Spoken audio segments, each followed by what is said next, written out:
Una obra pedagógica, los ensayos. El ideal de Montaigne es, pues, para expresarlo en pocas palabras, el propio sentimiento de estar en armonía con la existencia. Hay que aceptar el mundo tal como es. De nada sirve pretender mejorarlo, pues en general la naturaleza humana permanece siempre igual a sí misma. Montaigne era un artista de la vida. Para él, la más bella obra de la humanidad es el arte de vivir bien. Todo lo demás, disfrutar el poder, acumular tesoros, construir castillos, ofrece escaso interés.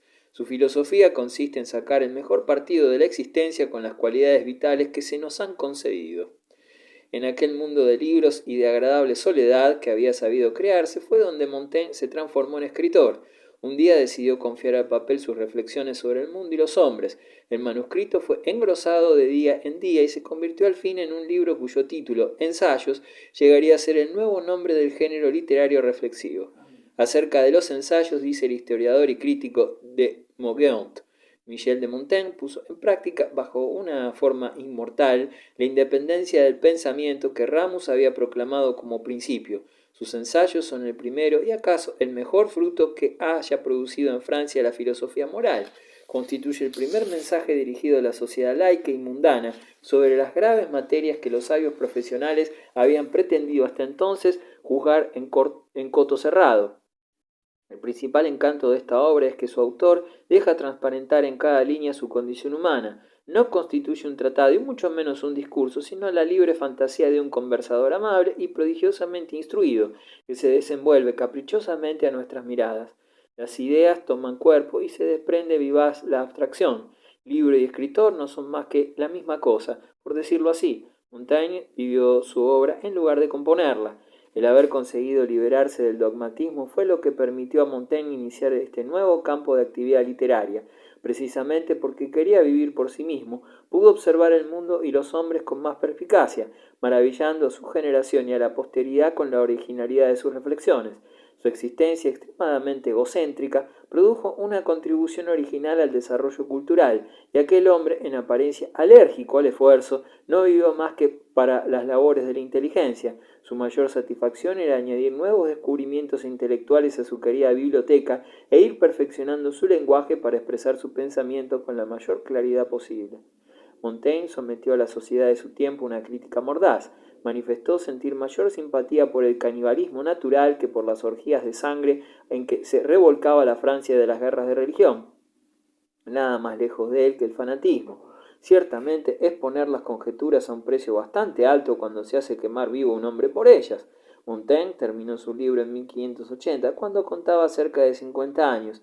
Sintió entonces la necesidad de recoger nuevas impresiones, esta vez en la vida misma, y decidió emprender un largo viaje. Proyectaba residir en el extranjero, en algún balneario de aguas termales donde pudiera curarse de la enfermedad del riñón que padecía desde hace algunos años. Además, deseaba ver mundo y conocer otra gente. Ante todo, se proponía visitar Roma. Montaigne residió cerca de 6 meses en la ciudad eterna, sin que el tedio lo cometiera un solo instante, y deplorando solo no tener ocasión de residir bastante tiempo en la capital vaticana para impregnarse del todo del alma romana. A la sazón su enfermedad lo obligaba a tomar las aguas, y escogió Vila en los alrededores de Lucca, pero los baños no lograron curarlo, y 6 meses después, en 1581, Montaigne abandonaba Vila al recibir la noticia de su nombramiento como alcalde de Burdeos, contra su voluntad, si hemos de creer su testimonio. Montaigne estaba satisfecho de su existencia y tenía además muy buenas razones para estarlo. Aquel filósofo tan ponderado supo adaptarse con facilidad a las enfermedades de la vejez. Hay que estar siempre calzado y dispuesto a partir. Al comenzar mis fiebres y las enfermedades que me perturbaban, hallándome aún en posesión de todas mis facultades y casi en perfecta salud, me reconcilio con Dios. Y cuando vino a buscarlo la muerte, en septiembre de 1592, aquel sexagenario la recibió como un antiguo conocido. Había hecho suya la divisa de Cicerón: la filosofía es el arte de prepararse para la muerte. Suyas son aquellas célebres palabras: si se pudiera enseñar a los hombres a morir, aprenderían al mismo tiempo a vivir.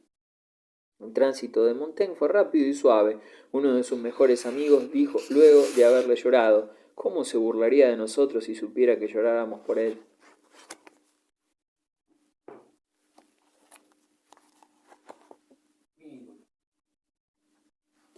Guerras de religión en Inglaterra y Escocia. tres hermanastros, Eduardo, María e Isabel. El efímero reinado de Eduardo VI. A su muerte, en 1547, Enrique VIII dejaba tres hijos. Eduardo, nacido de su matrimonio con Juana Seymour, y María e Isabel. Los tres estaban destinados a ocupar el trono inglés en ese orden. Eduardo había sido el hijo favorito del rey Enrique, pero su delicada salud hacía temer que nunca podría manejar las riendas del gobierno. El joven monarca observaba el mundo con una visión precoz y melancólica.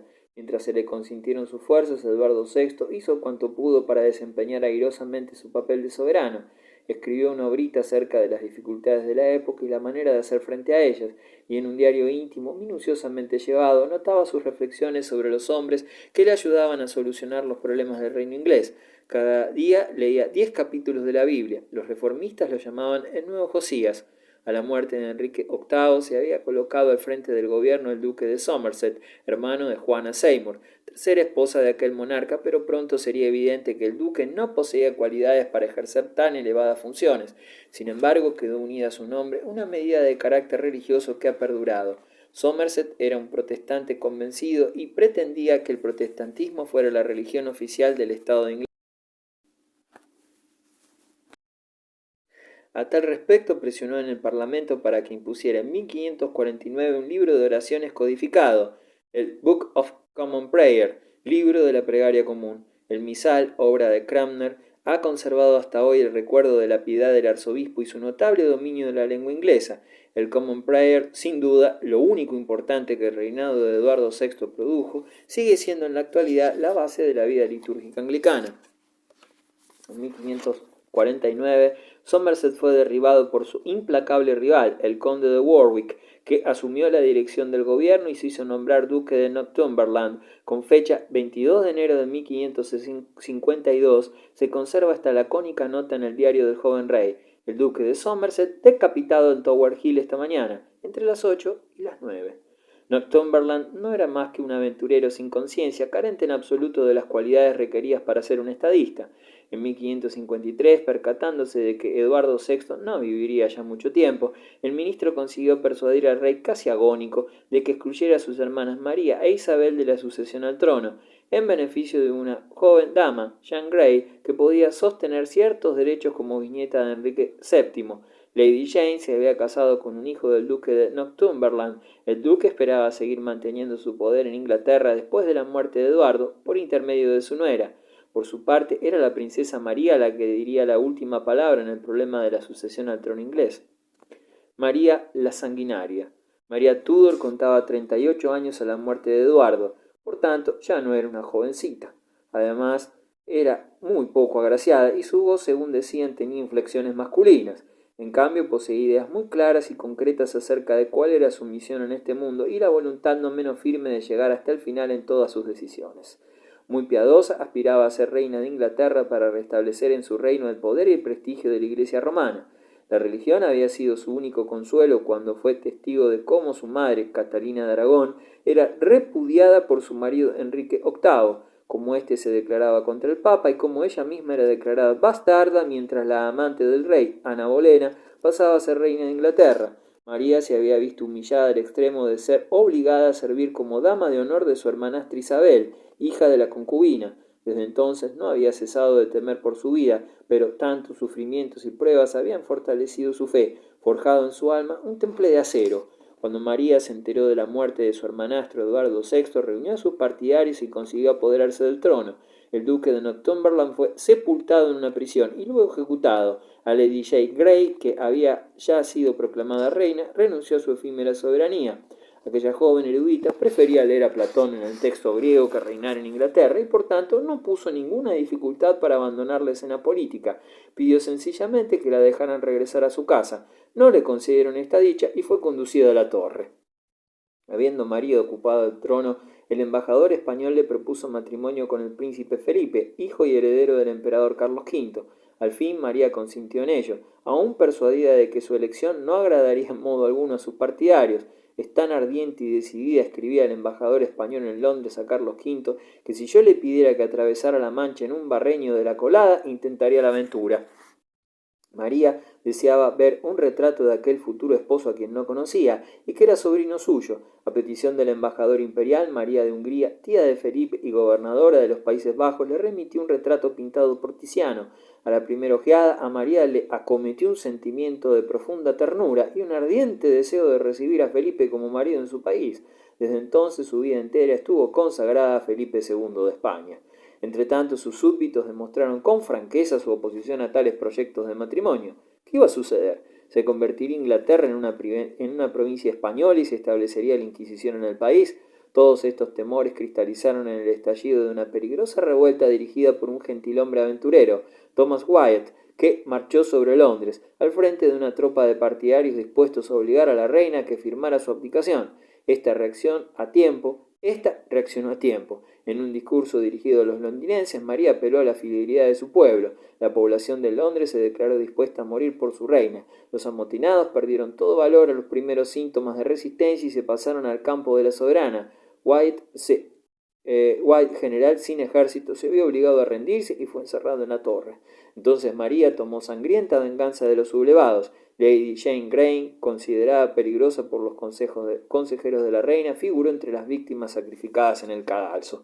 Restablecida la tranquilidad, María escribió su primera carta personal a Felipe II, en la que decía hallarse bajo la impresión de su afecto sincero y honrado, y le daba cordialmente la bienvenida a su nuevo país. La inglesa española. En verano de 1554, Felipe llegó a Inglaterra para celebrar sus bodas con María. Necesitó toda su discreción para reprimir en lo posible su horror hacia todo lo que era inglés, así como su secreta repulsión hacia aquella esposa 10 años mayor que él y que no era precisamente una belleza. María, por su parte, se consagró por entero al cumplimiento de sus deberes, procurar que Inglaterra retornase al seno de la Iglesia romana y dar a su marido un hijo que cimentara para siempre la unión de Inglaterra y Francia. La reina consiguió que el Parlamento suprimiera todas las ordenanzas de Enrique VIII y de Eduardo VI en materia religiosa. Como el pueblo había temido, se empezaron a aplicar los métodos de la Inquisición española. Uno tras otro, los jefes del protestantismo inglés fueron condenados a muerte por un tribunal eclesiástico, entre ellos el arzobispo Cranmer. La entereza de este prelado a la hora de la muerte causó una profunda impresión en el pueblo y le sirvió de ejemplo. En su mayoría, la población manifestó hacia el protestantismo un entusiasmo como nunca había demostrado hasta entonces. Muchos ingleses prefirieron la muerte a la apostasía. Las tentativas de María por imponer el papismo en Inglaterra fueron contraproducentes y no hicieron sino reforzar el protestantismo.